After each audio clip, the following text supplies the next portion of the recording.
Tell me what your life was like before you died.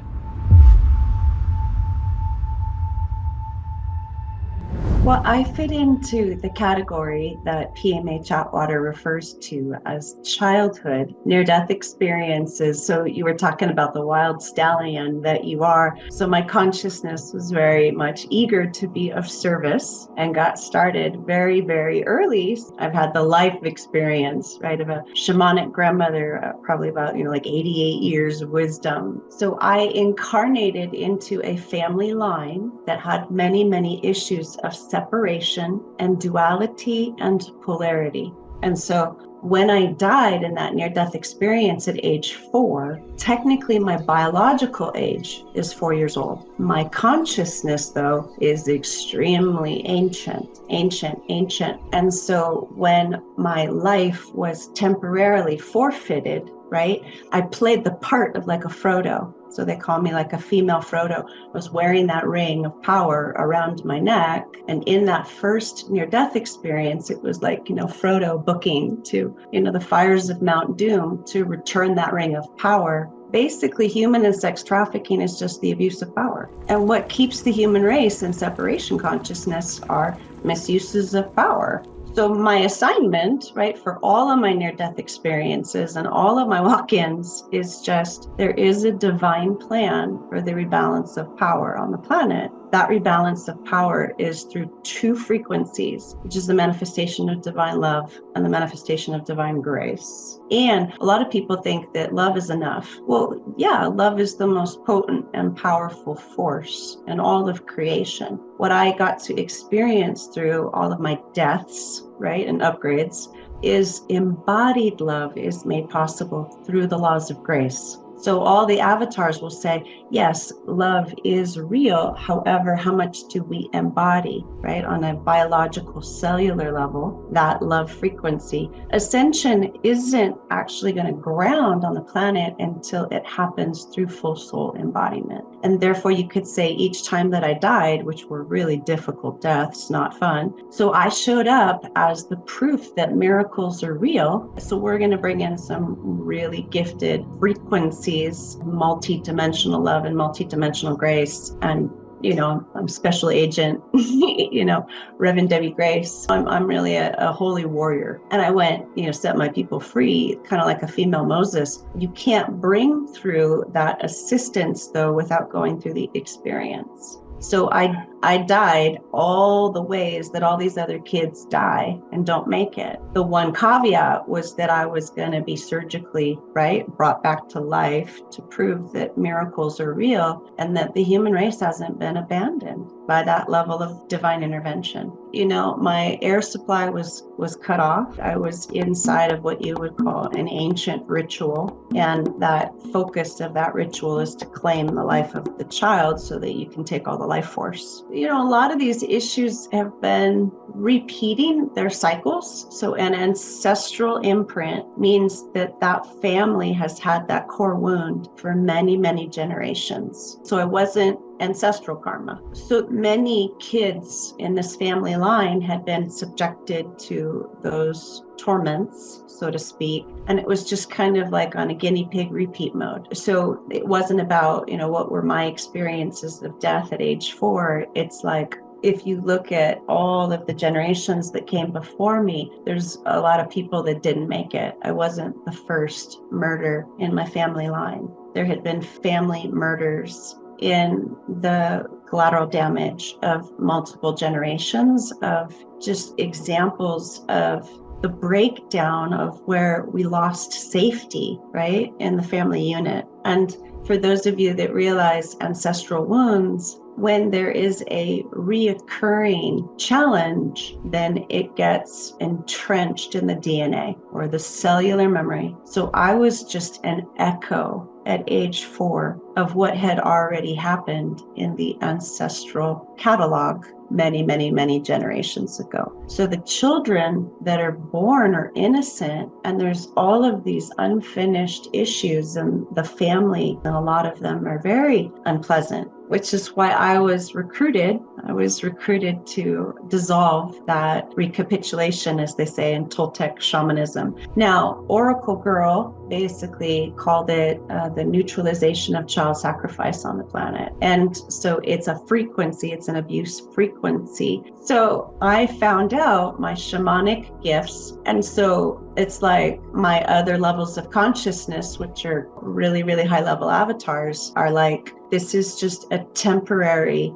gift that she's making. It's not my karma. It's not my lesson. So I shape shifted into like this dragon inside of that death ritual and reactivated through a Kundalini awakening inside of the death cycle. This, we call it the butterfly medicine and shamanism of transfiguration. And so on the other side of the veil, after crossing over, I get escorted, through all of these beautiful, wormholes and like stargates through this universal tree of life. And I got shuttled right through stargates and taken into this huge ancestral council with all of these luminous, radiant beings of divine, benevolent intelligence. And they're like, so how's it going on planet Earth? And I'm like, a little rough down there. And so I was asked to give a deposition or like translate. So what's going on with the male and female energy for that species? What are we dealing with now that we sent you in? What's going on? Because from their perspective, the cause of death was the imbalance of power between the masculine and feminine principles on the whole planet. The core wound of the species, of where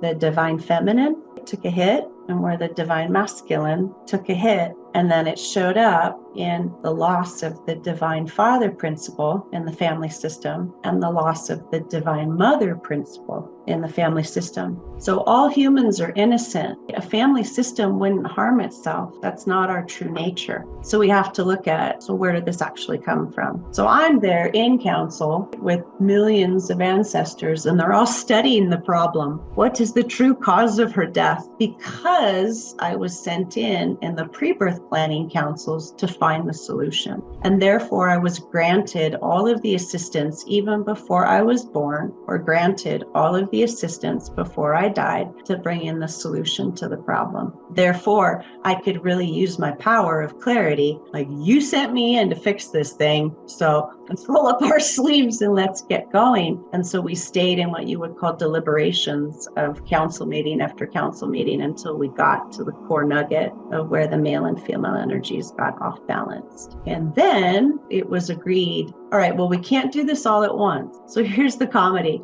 So we're going to schedule 5 walk-ins because it would be too much for a human body to bring this solution in all at one go. So we had the strategy of like, so we're going to do this in 5 upgrades. And eventually you're going to bring in this antidote to the poison. The poison is separation. The antidote is the divine marriage. However, it may sound funny. It's not like a romanticized notion of the divine marriage. This is the highest frequency of the divine feminine, which is a magnetic charge, and the highest frequency of the divine masculine, which is an electric charge, and the sacred marriage of the union of a quantum unified electromagnetic field that opens up multidimensional plasma. And you're going to start downloading, right, a quantum unified field into your physical human body, which vibrates at the frequency of source code. Souls have incarnated on the planet after my near-death experience. Feel quantum timelines. Like, hey, I know you. You were in council meeting. I wasn't going to incarnate, but because of you, we knew we needed to bring in those other recruits. They weren't even born yet.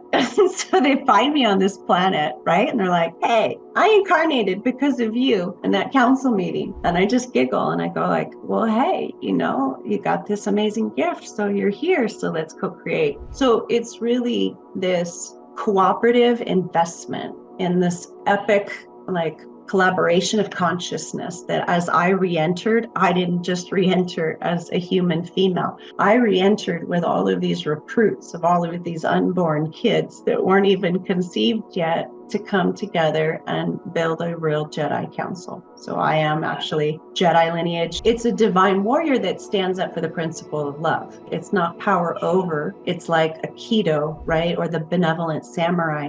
I cannot use my power, right, to enforce my will upon another. I can only use my Jedi abilities in order to literally humbly be of service to that which honors and upholds the Jedi code, which is the highest and best good for all life and living. With magical gifts, yes, I was an anomaly. Like I didn't fit in. It was like, she's different. Well, yeah, she's not from here. So there's one more translation that I can share that will assist this to land. So when I came back, I had all of this knowledge from the future now. I have future memory, which is a very advanced skill set. And so it made me, ancient, wise beyond my years. Therefore, I wasn't a 4-year-old, and I had future memory, and I had the database of the Council of Elders. So I'm walking around as kind of like, a star child. It's not from here. So I brought back, when I died and came back, all of these huge frequencies of light. And that's what started healing the damaged DNA. So then the second near-death experience is kind of like, when you go back to headquarters, like the Navy SEALs or the Army Rangers, right? The elite special forces, that was like intake of like, okay, so what's the status of our initiative? Because the violence hadn't stopped. 6 years later, where are we at? Like field assessment. And so basically they're like, well, okay, so you're receiving the energy of the Divine Mother pretty well, which is the Gayatri frequency. Well, that's great, but your body's not really letting in the Divine Father frequency. They took me through even more mysterious stargates. And then we transcended the level of what you would call the ancestral realms. And then we went up into pure creation fields, which are responsible, right, for oversight of our entire galaxy. And so we just, up leveled, like, okay, we're going to look at this situation now. Thank you, ancestors, moving on. And then we moved into this inquiry, because all pure hypotheses, right, are you going to miraculously rebalance the power on a whole planet, kind of large initiative. So these creation councils stayed with that infinite curiosity of like, so what do we need now? We realize it's already done because we've already run millions of timelines. So what is the ingredient that's necessary right here, right now, to accomplish this future success? And then it was like, okay, we got to bring through the frequency of the Divine Father. They scanned all the lineages on the planet. They said, so what is the highest frequency of the Divine Masculine is Excalibur. So we went straight into the Avalon lineages, Excalibur and the Holy Grail, and cosmic Christ consciousness, the Divine Masculine, like cosmic Christos. Then I get sent back in, right, with that frequency, which in Sanskrit is called the Divine Union. And the Divine Mother frequency of the first near-death experience technically went through this alchemical ceremony with the Divine Father frequency, which is basically bringing in Excalibur and the Holy Grail into my dead body, just to keep the mission on track. If you can embody, right? If you can raise your vibratory frequency on that river to actually bring down an archetype that huge into a human body to keep things on track. The joy of the embodied soul, getting to live the truth of my soul through my human body, the integration of heaven on earth. That's where I get my greatest joy, my greatest pleasure. I'm on my soul's embodied divine path and plan. Never underestimate the power of your love to completely transform the trajectory of an entire timeline. Basically, love and grace wins.